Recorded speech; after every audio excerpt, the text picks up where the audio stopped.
Given how shockingly inaccurate our predictions collectively have been on this podcast, we thought it was only fair to give you more predictions. So we're going to try to decipher this crazy Serie A season, this incredible race for spots 2, 3, and 4 in the Champions League table, and also see whether or not the balance of power has truly shifted going into next season. So let's start with the first question, and that is ranking the top 4. Spots 2, 3, and 4 especially are the ones that are up for grabs. It's a crazy revolving door at the moment. So Mina, kick us off. Who is your order of 1 to 4 in Serie A at the end of the season?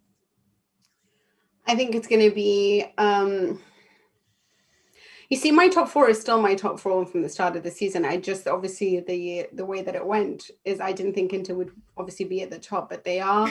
And so I actually would put Milan in second. I think they might have a greater chance over Juventus just because Juve's run-up is quite difficult.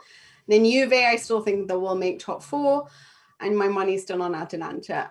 It's between them again, and I thought maybe Roma now down in 7th, but I can't see Lazio, Napoli for me. I didn't put them in top 4 in the start of the season, and there's nothing that makes me think I'd put them in my top 4 right now. I mean, they have a lot of talent, but they just never live up to the potential. So I've stopped believing in them that much.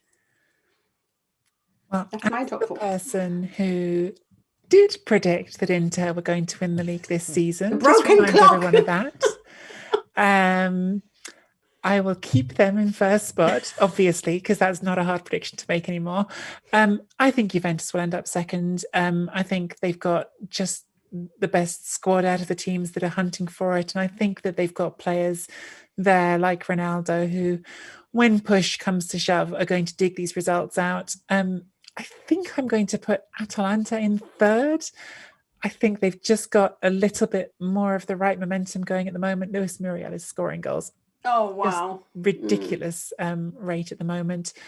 And Milan will hang on in 4th. I think they've got a real critical loss of momentum at the moment.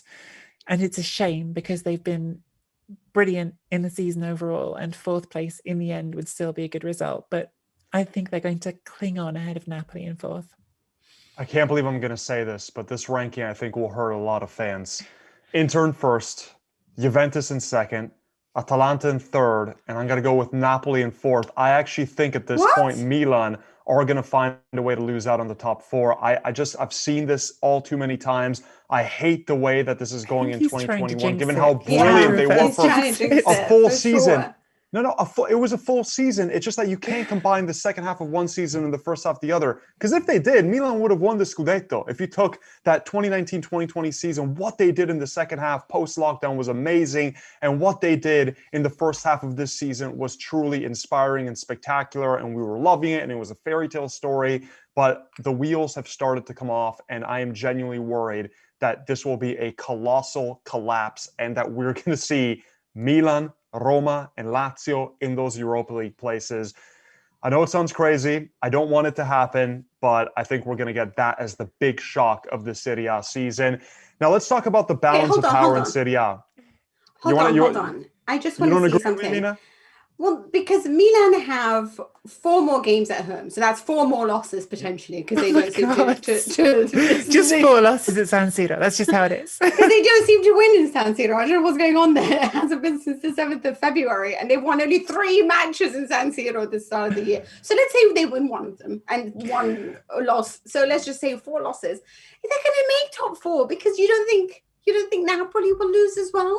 Because I don't know, something will happen and they'll lose something. I don't know. You really Napoli don't won think. 6 out of 7 before this Juventus game, by the way. Which But they're also a team that, Crotone scored 3 against them. That's got to mean something. Hey, right? Crotone is scoring 3 against line. everyone since Sergio Cosmi came back. That is entirely true. That is entirely true. And Malinowski is really amazing. So I definitely put Atalanta there. Okay, fine. I concede. If it is your top 4, it is your top 4. It's my top 4. There's no debating it. We all had different top 4s, and we all usually get our predictions wrong. So Milanisti, don't worry too much. Same with the 2 Roma sides. Don't worry that much. Yeah, that but we're all harsh on Napoli. Nicky Napoli fans hate us now. Well, thank you very much for watching ESPN on YouTube. For more sports highlights and analysis, be sure to download the ESPN app. And for live streaming, premium content, and let's not forget as well, ESPN FC 7 days a week. Subscribe to ESPN Plus.